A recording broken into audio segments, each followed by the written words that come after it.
नमस्कार, मी विशाल परदेशी. दुपारी 3च्या बातम्यांमध्ये आपलं सगळ्यांचं स्वागत. जाणून घेणार आहोत आता या क्षणापर्यंतच्या घडलेल्या महत्त्वाच्या घडामोडी.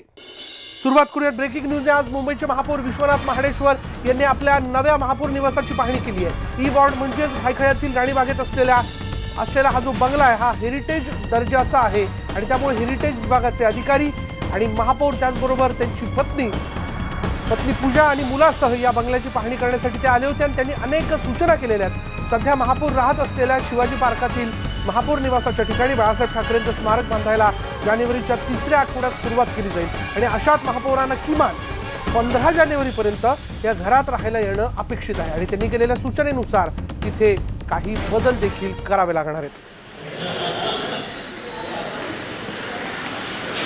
राणीबागेतले हेच ते हेरिटेज दर्जाचा बंगला आहे, हे घर आहे जिथे आता महापौर 15 जानेवारीपर्यंत राहायला येणं अपेक्षित आहे. याच बंगल्याची एक्सक्लुझिव्ह दृश्य तुम्ही बघताय फक्त आणि फक्त न्यूज 18 लोकमतच्या माध्यमातून. हा हेरिटेज दर्जाचा बंगला, याच्यासमोर एक भव्य असं गार्डन आहे आणि याच बंगल्यामध्ये महापौर जे ते राहायला येणार आहे. सध्या महापौर शिवाजी पार्कातल्या महापौर निवासात राहतात, पण लवकरच तिथे बाळासाहेब ठाकरेंचं स्मारक बांधण्यात येणार आहे. त्याचं काम तिथे सुरू केलं जाणार आहे आणि त्या अनुषंगाने आता महापौरांना 15 तारखे म्हणजे 15 जानेवारीपर्यंत या बंगल्यात राहायला येणं खरं तर अपेक्षित आहे. त्यानुसार आज त्यांनी त्यांची पत्नी पूजा आणि मुलांसह त्याचबरोबर महत्त्वाचे काही अधिकारी त्यांच्याबरोबर होते, त्यांच्यासह त्यांनी या बंगल्याची पाहणी केली आणि या बंगल्यात काय आणखीन त्यांना हवं आहे याबद्दलच्या सूचना देखील यावेळी त्यांनी केलेल्या आहेत आणि त्याचीच ही दृश्य एक्सक्लुझिव्ह दृश्य आम्ही तुम्हाला दाखवतोय न्यूज 18 लोकमतवरती. खास असा हा बंगला आहे, हेरिटेज दर्जाचा हा बंगला आहे. राणीबागेतला हा बंगला खूप जुना आहे आणि त्यातली आतली बांधणी जर आपण बघितली तर ती अगदीच जुन्या पद्धतीची पण आकर्षक अशी आहे, म्हणून त्याला हेरिटेज दर्जा आहे. लाकडी जिना आपल्याला यामध्ये बघायला मिळतोय. बंगल्यासमोरचं एक गार्डन बघायला मिळतंय. राणीबागेतला हा बंगला आहे. त्यामुळे अर्थात ज्या प्रकारे जो कोणता मुंबईचा प्रथम नागरिक असायचा, जो ज्या पद्धतीने शिवाजी पार्कातल्या बंगल्यामध्ये रमत होता, त्याच्या निवासस्थानात रमत होता, तसंच इथे देखील महापौर विश्वनाथ महाडेश्वर हे रमतील यात काही एक शंका नाही.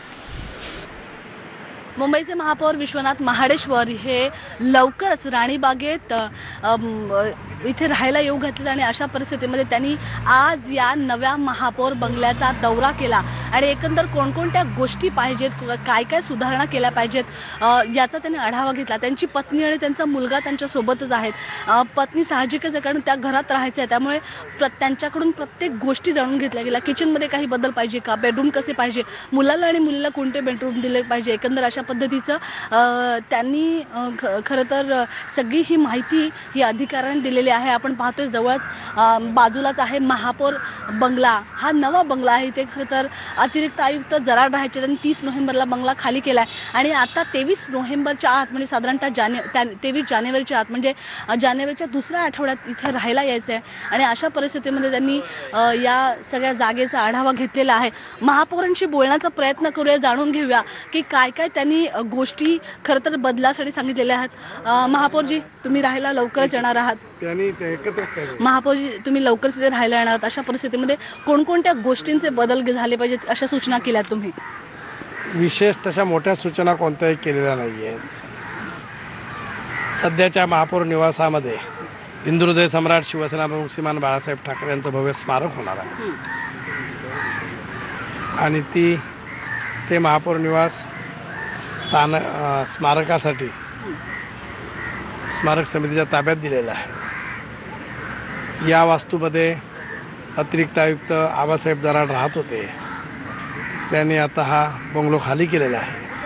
तिथल्या छोट्या मोठ्या काय नेमक्या अडचणी आहेत त्या पाहण्यासाठी आज सहकुटुंब आणि सगळ्या अधिकाऱ्यांसोबत या ठिकाणी आलो, पाहणी केली, आवश्यक त्या सूचना दिल्या आहेत आणि प्रशासन लवकरात लवकर ते परिपूर्ण ज्या त्रुटी आहेत त्या परिपूर्ण करतील आणि मग आम्ही या ठिकाणी राहायला येऊ. कारण जर आपण बघितलं शिवाजी पार्कचा बंगला जो होता तो जरी मुख्य रस्त्यावर असला तरी रस्त्यापासून आतल्या बाजूला होता, पण या बंगल्याचं मात्र तसं नाही. हा बंगला अगदीच रस्त्यावर असल्यानं आवाज खूप होतो येणाऱ्या जाणाऱ्या वाहनाचा, त्यामुळे नॉईज बॅरियर्स इथे लावले जाणार आहेत.